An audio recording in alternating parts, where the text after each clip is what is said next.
Alhamdulillahilladzi hadana lihada wa ma kunna linahtadiya laula an hadanallah.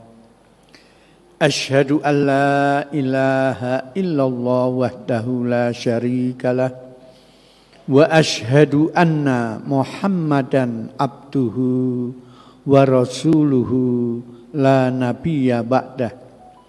Allahumma salli wa sallim ala hadan nabiyil karim wa ala alihi wa sahbihi ajma'in wa ala manittaba'ahu hudallah ila yaumiddin, amma ba'du. Faya ibadallah ittaqullaha haqqa tuqatih wa la tamutunna illa wa antum muslimun. Bapak-bapak, saudara-saudara jamaah Jumat yang dimuliakan Allah, kembali kita berkesempatan untuk bersyukur dan memuji Allah Subhanahu wa taala yang senantiasa melimpahkan karunia dan nikmat-Nya kepada kita semua. Kemudian kita panjatkan pula salam dan salawat kepada Rasulullah Muhammad sallallahu alaihi wasallam yang telah mendapat amanah untuk menyampaikan risalah Islamiyah kepada umatnya. Bapak-bapak, saudara-saudara jamaah Jumat rahimakumullah.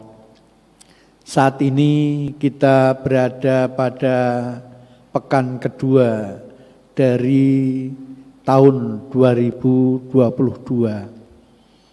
Berarti kita telah mulai membuka lembaran baru dalam kehidupan kita pada tahun ini. Terkait dengan ini ada pesan Rasulullah sallallahu alaihi wasallam kepada sahabat Mu'ad bin Jabal ketika beliau menetapkan sahabat ini sebagai gubernur di wilayah Yaman. Beliau tahu begitu Mu'ad sampai di Yaman, maka dia akan jadi orang nomor 1 di wilayah tersebut. Dia akan menjadi orang yang paling sibuk karena harus berjuang untuk mensejahterakan masyarakat daerah tersebut. Pada masa itu menjadi kebiasaan bila masyarakat menghadapi berbagai masalah atau suatu masalah dan mereka tidak dapat mengatasi, akan langsung datang pada gubernur, pada pimpinan untuk melaporkan masalahnya dan memohon solusinya. Karena peristiwa itulah tentu banyak waktu akan tersita dalam rangka audiensi masyarakat tersebut. Karena itulah Rasulullah kemudian berpesan, dan pesan ini diabadikan dalam kitab Sahih Nasai atau Imam Nasai yang mengungkapkan qala Rasulullah sallallahu alaihi wasallam, ya Mu'ad, la tada' inda kulli duburis sholah antakul Allahumma a'inni ala dzikrika wa syukrika wa husni ibadatik. Rawahu Imam Nasai. Yang artinya Rasulullah SAW berpesan kepada Mu'ad bin Jabal, wahai Mu'ad, jangan pernah kamu lupakan setiap selesai melaksanakan sholat fardu, hendaknya kamu memohon atau berdoa, yaitu Allahumma, ya Allah, a'inni ala dzikrika, anugerahkanlah pertolongan kepadaku untuk bisa selalu berzikir kepadamu. wa syukrika, untuk terus mensyukuri nikmat yang telah Engkau limpahkan, wa ala husni ibadatika, dan senantiasa berupaya untuk melaksanakan ibadah dengan cara yang terbaik. Kenapa 3 hal ini yang diungkapkan Rasul, yang dipesankan beliau, yaitu untuk senantiasa berzikir, selalu bersyukur, dan terus berupaya melaksanakan ibadah yang terbaik. Berzikir berarti mengingat Allah. Tapi dalam tuntunan Al-Quran, yaitu diungkapkan dalam satu ayat, alladzina amanu wa tatma'innu qulubuhum bidzikrillah, ala bidzikrillahi tatma'innul qulub. Orang-orang yang beriman itu selalu akan merasakan ketenangan bila berzikir kepada Allah. Ketahuilah, dengan berzikir kepada Allah, hati akan menjadi tenang. Nah, persoalannya adalah kapan kita akan berzikir yang dapat menumbuhkan ketenangan jiwa. Seperti tadi dikatakan, berzikir adalah mengingat Allah, menyebut asmanya. Tapi sesungguhnya tuntunan ini tidak sesederhana hanya mengingat dan mengucapkan subhanallah. Subhanallah adalah salah satu kalimat zikir yang pendek, gampang diucapkan, mudah diingat. Namun ketika berzikir tidak hanya dengan ungkapan tadi, tuntunan Al-Quran adalah upayakan berzikir, mengingat, menyebut asma Allah sehingga muncul ketenangan. Bagaimana caranya? Ketika menyebut tadi dengan pemahaman subhanallah, Allah itu maha suci. Ketika Allah maha suci, ini kita tanamkan dalam hati dengan upaya untuk memahami bahwa Allah maha suci dan saya sebagai makhluknya dianjurkan untuk meniru kesucian Allah. Kita dianjurkan meniru semua sifat-sifat Allah. Bila ingin meniru kesucian Allah, maka jangan sekali-kali menodai hati kita dengan perbuatan-perbuatan yang tercela. Kalau Allah maha suci, pasti Allah menyenangi orang-orang yang mau mensucikan dirinya, yang mau menjauhkan diri dari kemaksiatan, yang mau menghindarkan diri dari hal-hal yang bersifat kemungkaran. Sehingga ungkapan zikir subhanallah akan menjadi titik tolak, akan menjadi langkah awal untuk pensucian diri. Cara pensucian diri bagaimana? Ketika melaksanakan tugas dilakukan sesuai aturan, sesuai dengan regulasi yang telah ditetapkan. Yakinlah, kalau kita mengikuti regulasi itu, hati akan menjadi tenang, tidak was-was, tidak gelisah. Dan percayalah, apabila seseorang melanggar aturan, tidak mengikuti disiplin yang ditetapkan, percayalah, hatinya tidak akan tenang. Hatinya selalu gelisah, takut kalau ketahuan. Betapa enaknya hidup kalau hati selalu tenang. Dan betapa sengsaranya kita kalau hati terus gelisah, terus ketakutan. Dengan demikian, a'inni ala dzikrika, anugerahkanlah pertolongan kepadaku untuk dapat berzikir sebagai sarana memulai hidup yang suci, melaksanakan kegiatan yang bersih, mempunyai tujuan yang baik, sehingga itu semuanya akan memberikan ketenangan hati.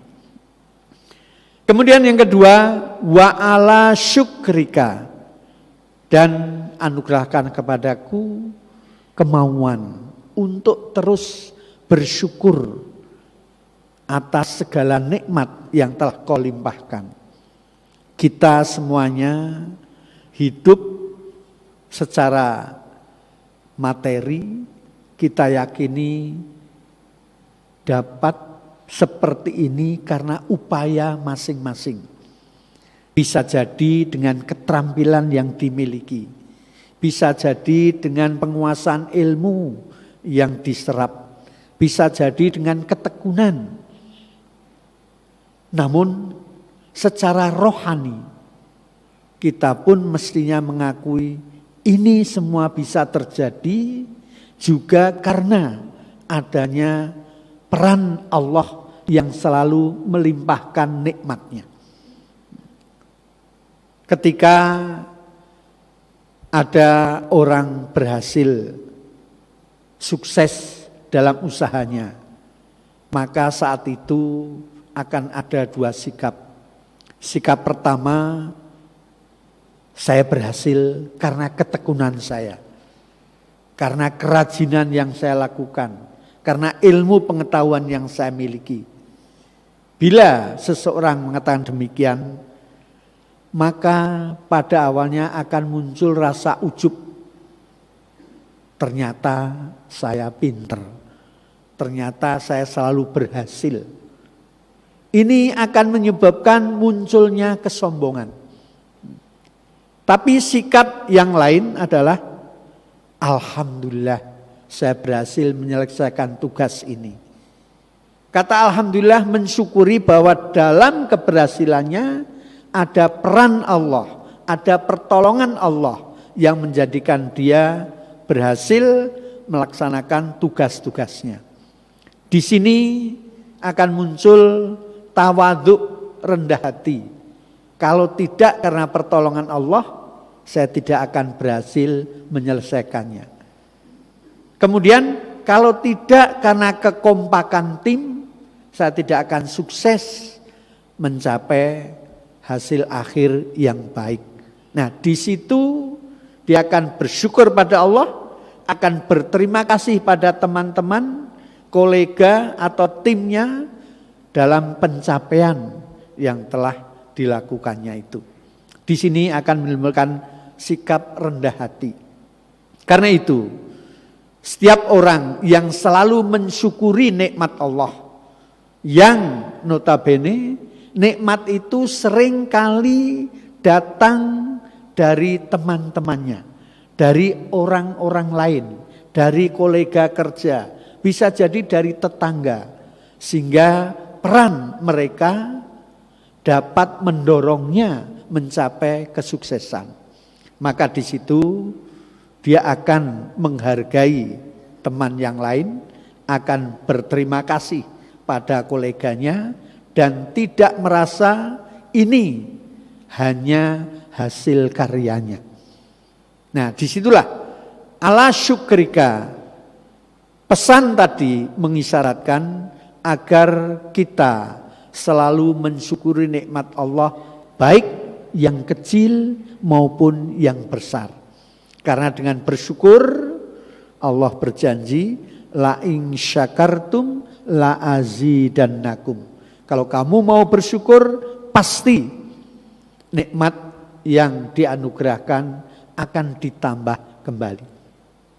Kemudian yang ketiga adalah wa ala husni ibadatik. Ya Allah, anugerahkanlah kemauan yang kuat bagiku untuk dapat melaksanakan ibadah dengan cara yang terbaik. Alhamdulillah, sebagai mukmin muslim kita selalu beribadah. Bisa jadi ibadah tadi berbentuk sholat, Bisa jadi berbentuk zikir, bisa jadi membaca Al-Quran, atau bisa jadi bersikap baik kepada orang lain. Bersikap baik kepada keluarga, istri dan anak, kepada tetangga, kepada rekan-rekan di kantor, baik atasan maupun bawahan. Bersikap baik juga merupakan salah satu unsur ibadah. Nah, ketika hal itu kita yakini dan semua yang kita lakukan bisa memiliki nilai ibadah, maka ketika itu yakinlah bahwa ibadah yang kita lakukan dengan cara yang terbaik pasti akan dapat balasan yang terbaik pula. Sebaliknya, ibadah yang dilakukan dengan semaunya, dengan tidak mengikuti aturan tuntunan semestinya, maka balasannya pun akan seadanya. Dengan demikian, dalam bekal ini Rasulullah SAW telah mempersiapkan Mu'adz agar dalam kesibukannya menjadi pimpinan daerah tidak melupakan untuk selalu berzikir, selalu bersyukur, dan terus melaksanakan ibadah yang terbaik. Nah, demikian pula kita. Tahun ini pasti setiap orang telah mencanangkan apa yang akan saya lakukan tahun ini sehingga hasilnya akan lebih baik dari tahun kemarin. Namun demikian, program rancangan tersebut hendaknya juga didasari dengan selalu zikir pada Allah. Yang artinya ketika melaksanakan program-program itu diawali dengan sifat-sifat Allah yang maha mulia. Kita tiru sifat Allah tadi, kita terapkan, kita wujudkan dalam merancang, dalam melaksanakan program-program tadi. Demikian pula ketika bersyukur, maka alhamdulillah ternyata saya masih dipercaya atasan untuk melaksanakan program ini. Syukur tadi bila ditanamkan akan menumbuhkan sikap untuk melaksanakan kegiatan sebaik mungkin. Saya harus melaksanakan amanah ini dengan cara yang terbaik. Nah, demikian pula ibadah yang tadi saya ingatkan, tidak hanya ibadah kepada Allah, tapi juga ibadah kita terhadap sesama manusia, yaitu perbuatan-perbuatan baik yang kita lakukan. Nah, kita mulai buka tahun 2022 ini dengan semangat untuk terus berzikir pada Allah, untuk senantiasa mensyukuri segala nikmatnya, dan untuk terus melaksanakan ibadah baik kepada Allah maupun kepada sama manusia dengan cara yang terbaik. Apabila ini kita tanamkan, maka harapan, keinginan bisa kita capai dengan sebaik-baiknya, insya Allah. Aqulu qauli hadza wa astaghfirullahal adzim li wa lakum wa lisairil muslimina wal muslimat wal mu'minina wal mu'minat faya fauzal mustaghfirin wa ya najatat taibin.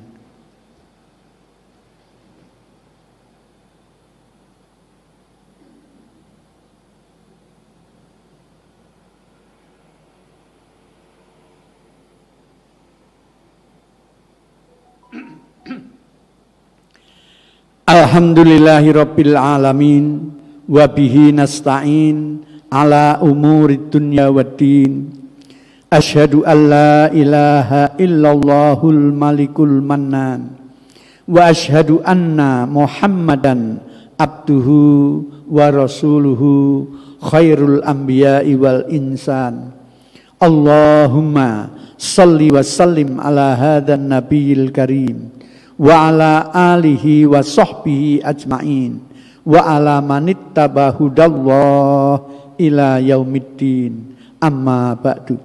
Faya ibadallah ittaqullaha haqqa tuqatih wa la tamutunna illa wa antum muslimun. Bapak-bapak, saudara-saudara jamaah Jumat yang dimuliakan Allah, alangkah indahnya bila hidup kita selalu dinaungi tuntunan Al-Quran dan Sunnah. Keduanya merupakan sumber ajaran, sumber pedoman, sumber petunjuk bagi kita semuanya.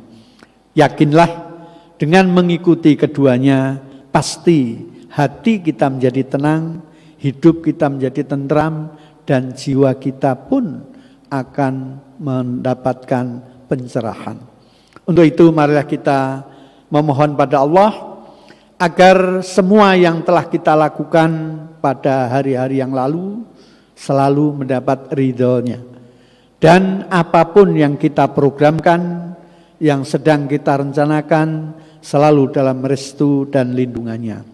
Untuk itu marilah kita berdoa pada Allah Subhanahu wa taala agar kita semua diberi keteguhan sikap untuk mengikuti tuntunan sunnah, tuntunan Al-Quran, dan pesan-pesan nabinya. Agar kita semua tetap istiqomah dalam tauhid dan mengikuti segala ajaran dan aturannya. A'udzubillahi minasyaitonirrajim. Bismillahirrahmanirrahim.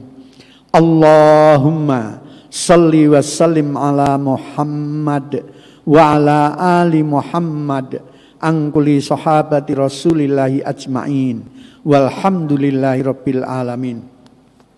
Allahumma ighfir lil mu'minina wal mu'minat wal muslimina wal muslimat al ahya'i minhum wal amwat. Rabbana la tuzigh qulubana ba'da idh hadaitana wa hab lana min ladunka rahmah innaka antal wahhab. Rabbana ighfir lana wa liwalidina warhamhum kama rabbawna shighara. Rabbana hab lana min azwajina wa dzurriyyatina qurrata a'yun waj'alna lil muttaqina imama. Rabbana atina fid dunya hasanah wa fil akhirati hasanah wa qina adzabannar. Wa sallallahu ala khairi khalqihi Muhammad sallallahu alaihi wasallam. Wa subhana rabbika rabbil izzati amma yasifun